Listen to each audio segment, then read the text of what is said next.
जय श्री श्याम दोस्तों, स्वागत आप सभी का श्याम दीवानी के चैनल में। आज की इस वीडियो में हम बात करेंगे आंवला एकादशी।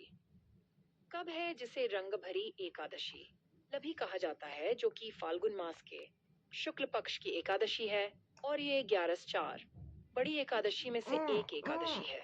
एकादशी जिसका व्रत करने से हमारे समस्त पापों का तो नाश होता ही है, साथ ही सांसारिक इच्छाओं की भी पूर्ति होती है और किसी भी प्रकार का अगर आपको भय या शत्रु बाधा है तो वो भी दूर होती है। तो अगर आप किसी भी कारण से एकादशी में व्रत ना कर सके तो पूजा जरूर करें और व्रत कथा जरूर से पढ़े। तो 2025 में इस एकादशी का व्रत किस दिन किया जाएगा, 9 मार्च को या 10 मार्च को, यह बताएंगे। साथ ही बताता है इसका पारण हमें किस दिन करना है, किस समय पर करना है और इसकी पूजा विधि जानेंगे। तो वीडियो को पूरा देख ले। जानने से पहले वीडियो को लाइक कर दीजिए और कमेंट में जय श्री श्याम लिख दीजिए, क्योंकि संपूर्ण जानकारी आपको एक ही कोई वीडियो में एक ही शिवाली है। श्याम बाबा आपकी सभी मनोकामना पूरी करे। तो आइए जानते हैं। इस एकादशी का नाम है आंवला एकादशी। इस दिन आंवले का विशेष महत्व है। अगर आप किसी मंदिर में जाकर आंवला वृक्ष की पूजा कर सके तो बहुत अच्छा। अगर अपने घर में गमले में ही कोई आंवला वृक्ष लगा रखा है तो आप उन्हें पूजा में जरूर से रखें। लेकिन अगर किसी भी कारण से आंवले वृक्ष आपके आसपास नहीं है तो सरल विधि से घर के मंदिर में भी पूजा कर सकते हैं। तो सबसे पहले एक थाल रख लेना है, उसमें स्वास्तिक बनाना है और पुष्प रख करके उस पर लड्डू गोपाल जी को विराजमान करना है। और फिर पर पंचामृत, जो कि दूध दही घी शक्कर शहद से यानी 5 चीज मिलाकर बनता है। आप चाहे तो खाली दूध या खाली दही से भी अभिषेक कर सकते हैं। और क्योंकि एकादशी तिथि में भगवान विष्णु जी का पूजन किया जाता है तो आप भगवान विष्णु जी के किसी भी स्वरूप की पूजा कर सकते हैं। मैं आपको यहाँ पर लड्डू गोपाल जी का पूजन करने की विधि बता रही हूँ। आप चाहे तो शालिग्राम भगवान या विष्णु भगवान की फोटो या मूर्ति रखकर भी पूजन को शाम कर सकते हैं। अगर किसी धातु के विग्रह है तो आप उन्हें पंचामृत से अभिषेक जरूर कराएं। सबसे पहले आंवला एकादशी के दिन सुबह जल्दी उठना चाहिए और आज के दिन आंवले का रस पानी में डालकर या अपने शरीर पर लगाकर आप स्नान जरूरी करें। ऐसा करने से आपको किसी भी तरह का रोग दोष नजर कोई भी ऐसा दोष है तो वह कट जाएगा। दूसरा यह कि हमारे समस्त पापों का नाश होगा, क्योंकि आंवला एकादशी के दिन भगवान विष्णु जी आंवला वृक्ष में वास करते हैं और आंवला के कण कण में ना प्रभु का वास है। बहुत ही ज्यादा बड़ी एकादशी है और आंवले का बहुत ज्यादा महत्व है। तो आप एक दिन पहले ही आंवला लाकर रख ले ध्यान से। और अगर आप आंवले का पेड़ लगाना चाहते हैं तो गमले में आप पहले से 2 या 3 दिन पहले से आप लगा ले, जिसकी आप एकादशी के दिन पूजा कर सके। तो पर लड्डू गोपाल जी को स्नान करा ले अच्छे से, उनको पूछ के फिर साफ शुद्ध वस्त्र पहना ले। आप चाहे तो नए वस्त्र भी पहना सकते हैं, क्योंकि आज बहुत ही बड़ी एकादशी है। तो सबसे पहले हम आपको बता दें एकादशी तिथि कब शुरू हो रही है, कब समाप्त हो रही है। तो 9 मार्च को सुबह में 7:45 पर एकादशी तिथि शुरू हो रही है और एकादशी तिथि समाप्त होगी 10 मार्च को सुबह में 7:54 पर। तो ओडिया तिथि को ध्यान में रखते हुए यह व्रत 10 मार्च दिन सोमवार को ही करना है। और क्योंकि हम हमेशा द्वादशी युक्त एकादशी करते हैं तो हमें 10 मार्च को ही व्रत करना है। 10वीं युक्त एकादशी हम नहीं करते हैं, ठीक है। इस बात का ध्यान रखें। एकादशी का पारण समय है 11 मार्च को सुबह में 6:28 से 8:30 तक आपको अपने व्रत का पारण कर लेना है, यानी कि हर हाल में 8:10 तक आप पारण जरूर कर लें। एकादशी व्रत करने वालों को पारण बिल्कुल सही समय पर करना चाहिए, तभी उन्हें एकादशी व्रत का पूर्ण फल प्राप्त होता है। फिर तिलों का आसन देते हुए गणेश जी को भी विराजमान कर लेना है, क्योंकि सर्वप्रथम पूजनीय देवता होते हैं गणपति जी। और सबसे पहले धूप दीप जलाएंगे और दिया जलाने के बाद आप हाथ में जल और कुछ पैसे लेकर के व्रत का संकल्प जरूर से ले लें।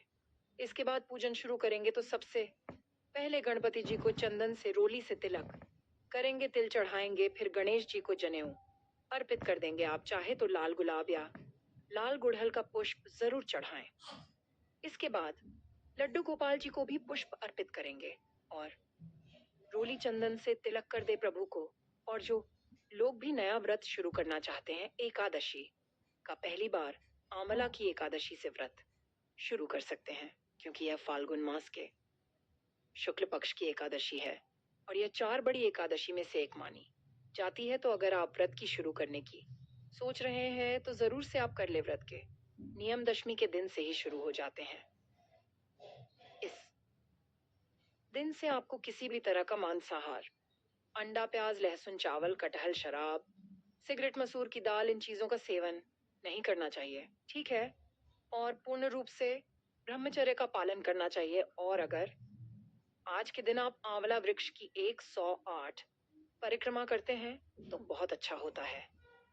अगर आंवले का वृक्ष न हो तो फिर आप अपने घर में विराजमान तुलसी जी की पूजा जरूर करें, तुलसी जी की परिक्रमा करें। और तुलसी एक दिन पहले ही तोड़ के रख ले पूजा के लिए, क्योंकि एकादशी के दिन तुलसी तोड़ी नहीं जाती है।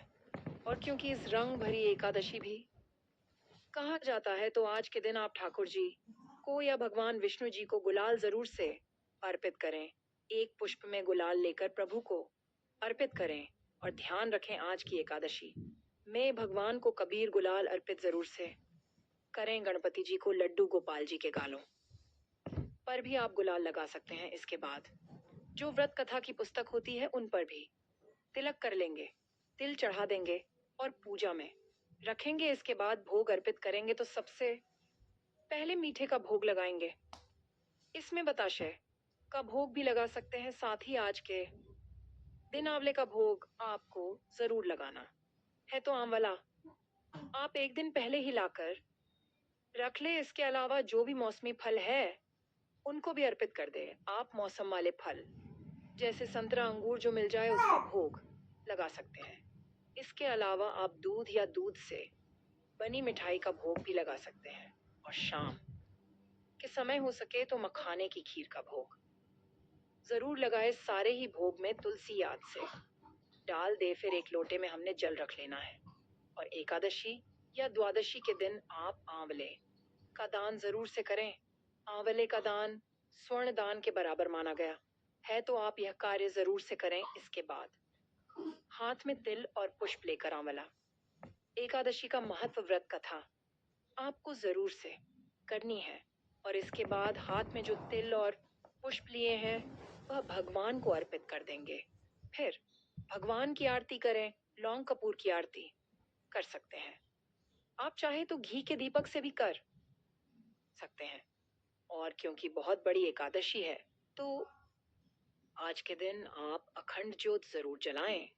इसके अलावा आप हो सके तो शाम के समय तुलसी जी में और आंवला वृक्ष के नीचे आपको दीपदान जरूर करना है। और भागवत गीता का या रामायण जी के कुछ दोहे आज के दिन आप जरूर से पढ़े, आरती कर ले। एकादशी माता की, विष्णु भगवान की, इसके बाद 3 बार जल से पेड़ की परिक्रमा। इसके बाद भगवान को आरती का वाष्टी करके घर में सभी को आरती देनी है और कुछ दक्षिणा जरूर चढ़ाए। जो भी भोग प्रसाद आपने रखा है वह पूजा के बाद आप सभी को वितरण कर दें। पूजा में रही कमियों के लिए क्षमा याचना कर ले। अपनी मनोकामना भगवान से बोल दे। तो इस तरह से आपको आंवला एकादशी का घर पर ही सरल विधि से पूजन कर लेना है और सारा दिन भगवान के भजन कीर्तन करते रहे।